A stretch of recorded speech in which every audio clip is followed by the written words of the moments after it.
My husband started switching my skincare with bleach cream. He joked, "You're glowing."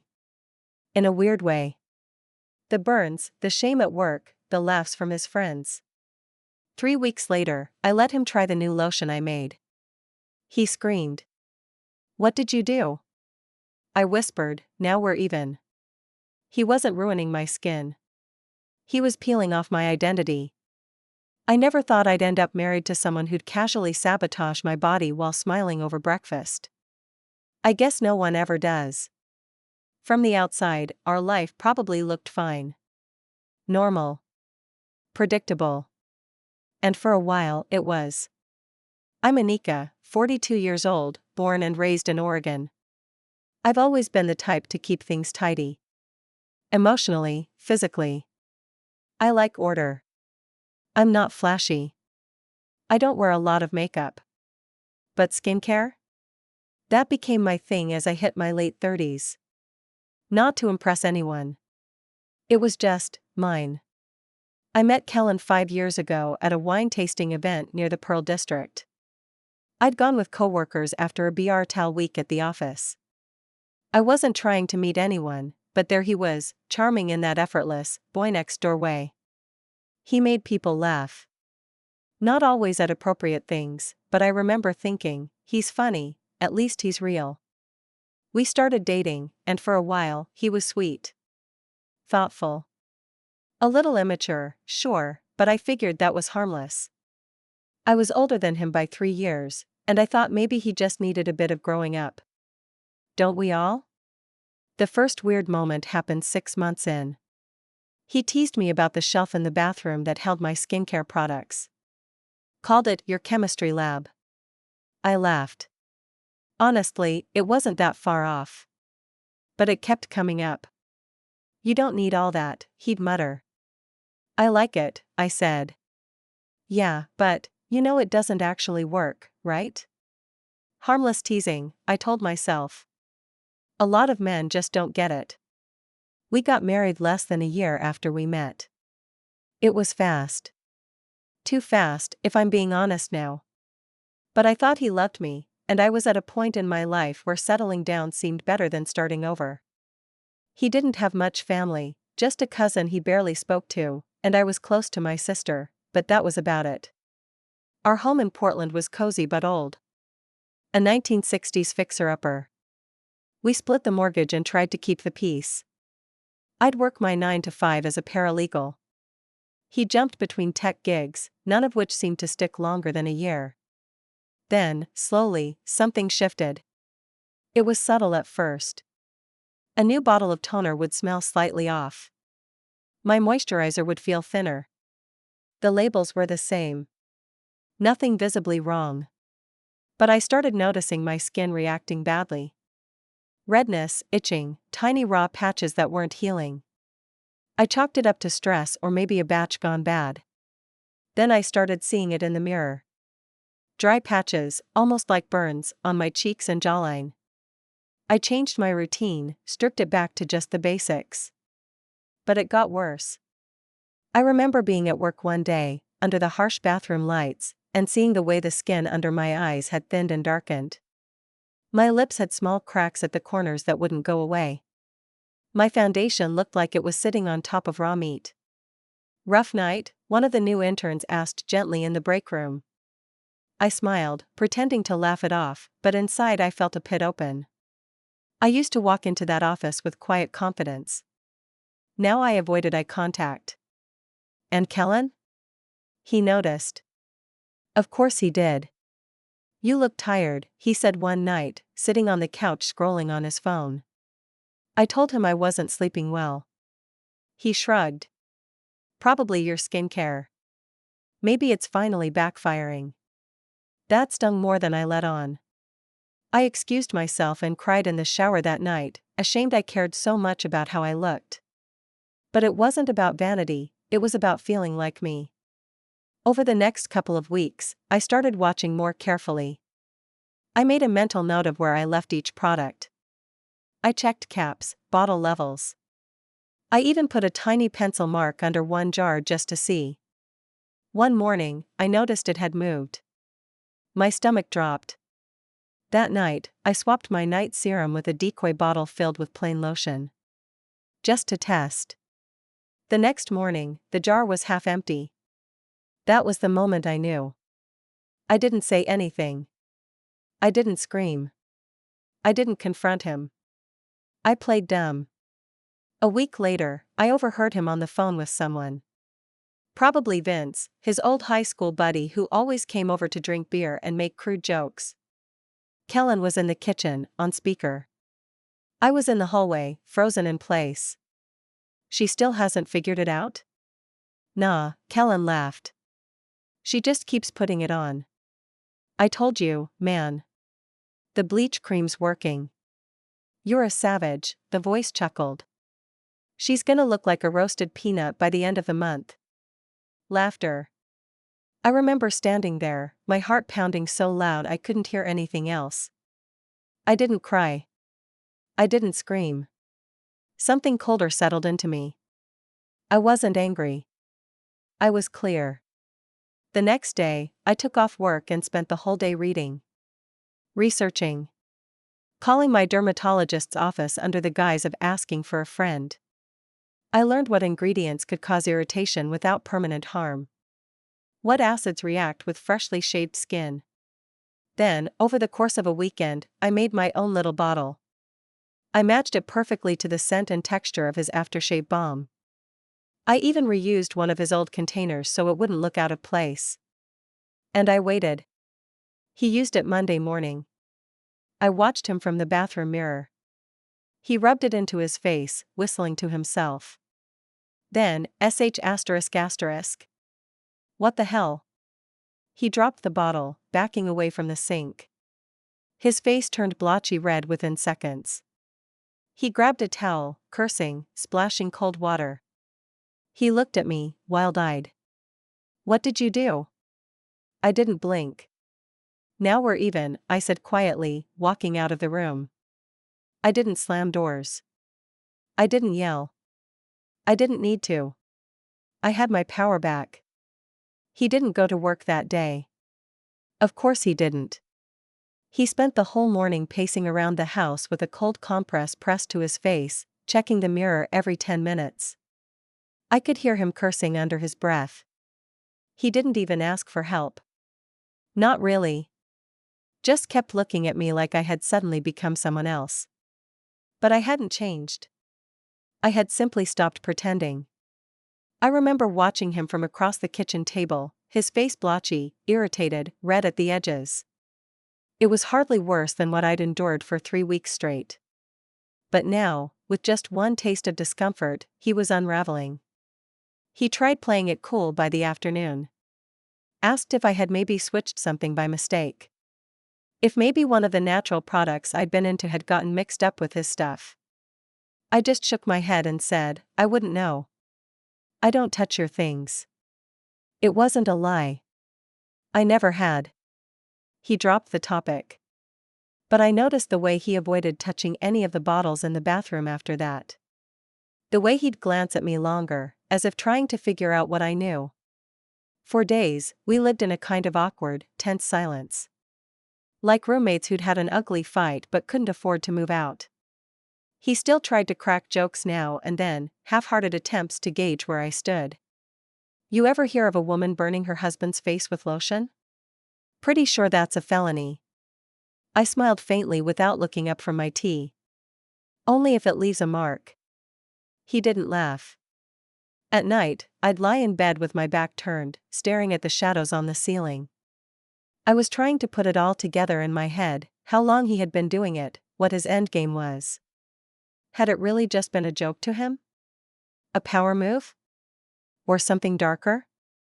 I remembered the night I found a faint pink smear on the towel rack that didn't match anything I owned. The way my cotton pad started smelling faintly of ammonia. The smallest details that I'd dismissed at the time. He'd been testing me for weeks. And I'd been trusting him. That's what hurt the most. It wasn't just about skin cream. It was about how deeply someone could disrespect you when they thought you wouldn't fight back. That week, I started keeping a journal. Something private, handwritten.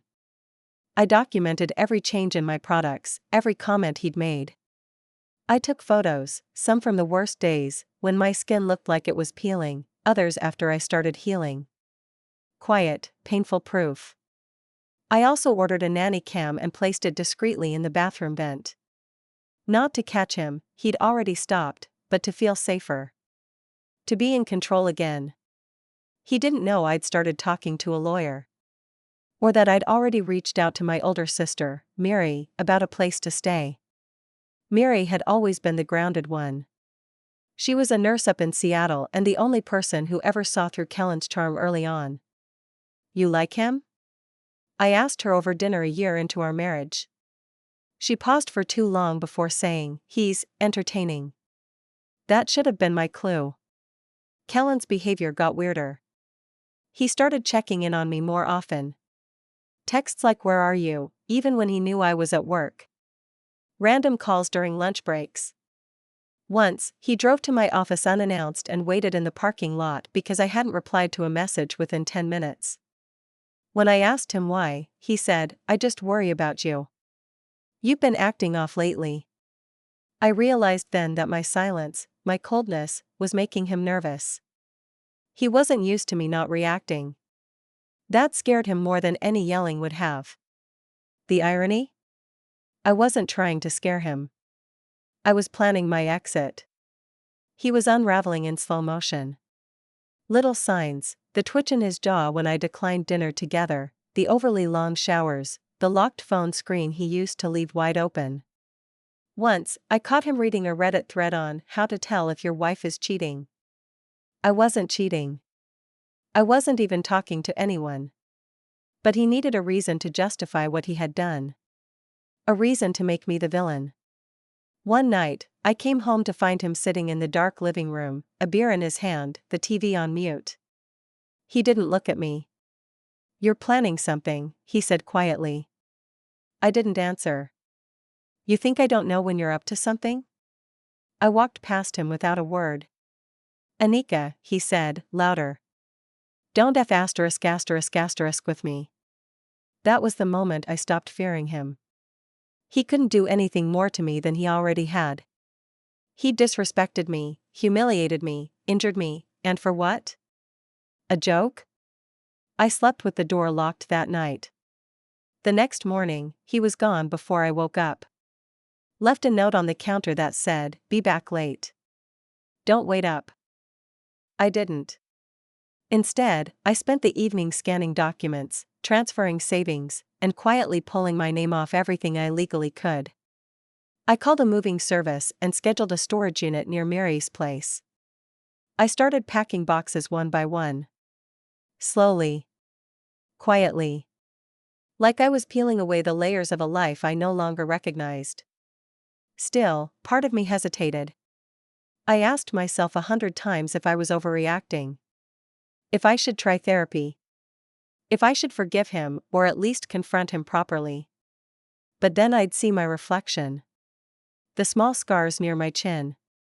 The texture on my forehead that hadn't returned to normal. And I remembered how it felt to walk into work and see people glance at my face and then politely look away. No. This wasn't fixable. This wasn't a rough patch. This was war waged in silence, and I was finally fighting back. The day I packed my first real box, labeled only miscellaneous, he came home early. Earlier than usual, anyway. I wasn't expecting him.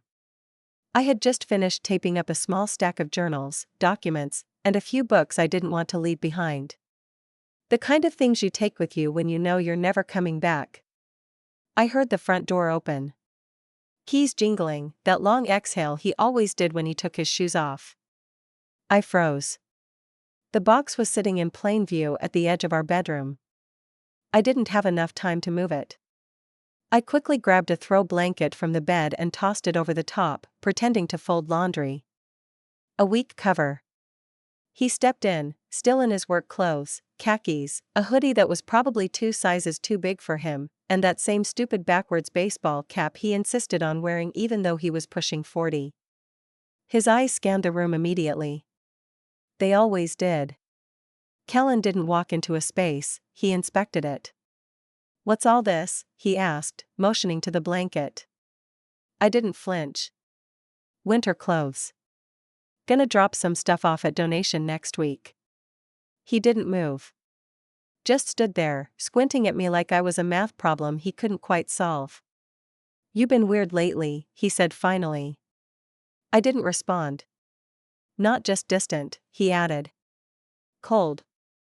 Like, I don't even know who I'm married to anymore." That was rich, coming from the man who thought poisoning my skincare routine was a joke. I just said, "Maybe you never did." That made him flinch. It was the first time I saw something crack in him, not rage, not arrogance, but fear.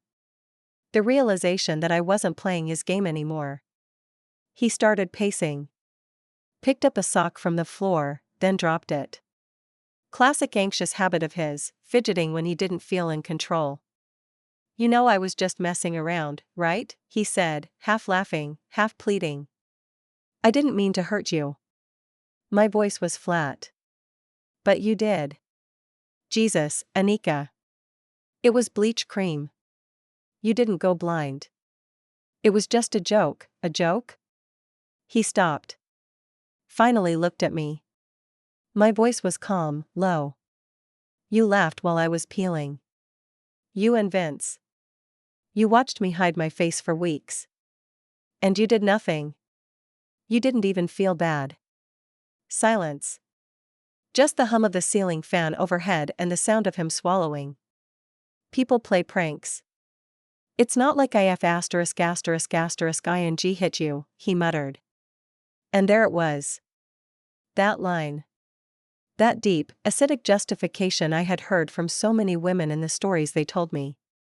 The way absurds minimize their actions. The way they hold up a mirror that reflects just enough blame back at you so you question your own reality. I nodded, mostly to myself. "I'm going for a walk," I said, grabbing my coat. He didn't stop me. He didn't ask where I was going. He just stood there, watching me leave. That walk turned into 2 hours of aimless wandering through our neighborhood. I passed by the same families walking their dogs, the same kids riding scooters down the sidewalk, the same porch swing squeaking at Mrs. Cartwright's house. It all looked so normal. But I was unraveling on the inside. I called Mary from a bench at the park. I told her I was ready. She didn't ask questions. She just said, "Come this weekend. I'll help you move." The next day, I called out sick from work and started transferring all my essential documents to a USB drive. I pulled birth certificates, bank statements, the deed paperwork, my passwords, even the photos I wanted to keep. I didn't take much, just the things I needed to start over. Kellen seemed to sense something was happening, but he kept pretending nothing was wrong. The night before I was set to leave, we ate dinner in silence. He made frozen pizza. I watched the cheese congeal on my plate while he scrolled his phone across from me, pretending everything was fine. Just another Thursday. But when he got up to put the plates in the sink, he paused and looked at me. "You ever think about how easy it is to ruin someone?" he asked. It wasn't a question. It was a warning. But it was too late. The part of me that would have been scared of that sentence was gone. Whatever part of me was once afraid of his temper, or his jokes, or the way he could make me feel invisible in a room, that part had already packed her bags. "You already tried," I said. And I meant it. He didn't say anything else that night. Just shut himself in the guest room with a six-pack and his gaming headset. I heard his voice rise a few times, laughing too hard, too loudly, but it was the kind of laughter that had nothing behind it. Hollow. The next morning, I left before he woke up. Took only what I could fit in my car. I didn't slam the door. I didn't leave a note. But I took one last glance at the bathroom mirror before I walked out. And for the first time in weeks, I saw me. I arrived at Mary's apartment in Seattle by mid-afternoon. She lived in a quiet complex near Green Lake, surrounded by evergreens and an eerily peaceful kind of silence. She opened the door before I even knocked, like she'd been standing there waiting. One look at my face and she pulled me into the kind of hug that felt more like grounding than comfort. "You're safe," she whispered. "It's over." But it wasn't. Not yet. That weekend, I unpacked the first box in my new room, and inside was a folder I'd labeled K. It contained the USB drive, the photos, the recordings, including the audio of Kellen laughing with Vince, and a video clip from the nanny cam showing him tampering with one of my jars. I hadn't decided what to do with it yet. But I knew I wouldn't keep it just for myself. Not after what I went through. Kellen texted that night, "I woke up and you were just gone?" Then, "Are you okay?" Then, "You're being really dramatic, Anika. We can fix this." I didn't answer. By Monday, he was calling. By Tuesday, he was emailing. Then came the anger. "You think you're so clever, don't you? Everyone's going to see who you really are when this comes out. Don't forget this is my house, too." He didn't know I'd already consulted a lawyer, already drafted a separation agreement, already contacted a friend at the bank to freeze joint assets until the divorce was finalized. He didn't know that I had already changed the locks via a locksmith and left notice with the local police that I'd moved out for personal safety concerns. And most importantly, he didn't know what I was about to do. I filed for divorce in King County. Kellen was served papers the following Friday at his job. I made sure of it. And because he had never read the fine print in our marriage agreement, because he never bothered reading anything I put in front of him, I knew what he'd be shocked to discover: the house? It was mine. He never contributed to the down payment. His name was never officially on the deed. Just a cohabitation agreement I'd had drawn up during escrow, one he signed without reading because he didn't have time for all that paperwork. The car? Also mine. Our savings account? Joint, but I'd already withdrawn half, the legal maximum, without requiring his consent. He called that night, voice shaking with disbelief. "You set me up," he hissed. "No," I said calmly. "You set yourself up. I just paid attention." The best part? I never raised my voice. Not once. I never insulted him. Never threatened. Never stooped to his level. I used the same patience he mistook for passivity and I turned it into precision. And I wasn't done. Remember Vince? His toxic little partner in crime? Turns out Vince was engaged. His fiancée, Tara, and I had never met, but Facebook made that easy. A polite, carefully worded message, attaching a single audio file, just 40 seconds long, was all it took. 2 days later, Vince's relationship status changed from engaged to single. That same week, Kellen's boss at the marketing firm, who, coincidentally, was a woman in her early 50s, received an anonymous packet in the mail. Inside were transcripts of several crude text messages and emails Kellen had exchanged with Vince during work hours. Most of them made fun of clients, women's appearances, and contained more than a few HR-violating slurs. He wasn't fired.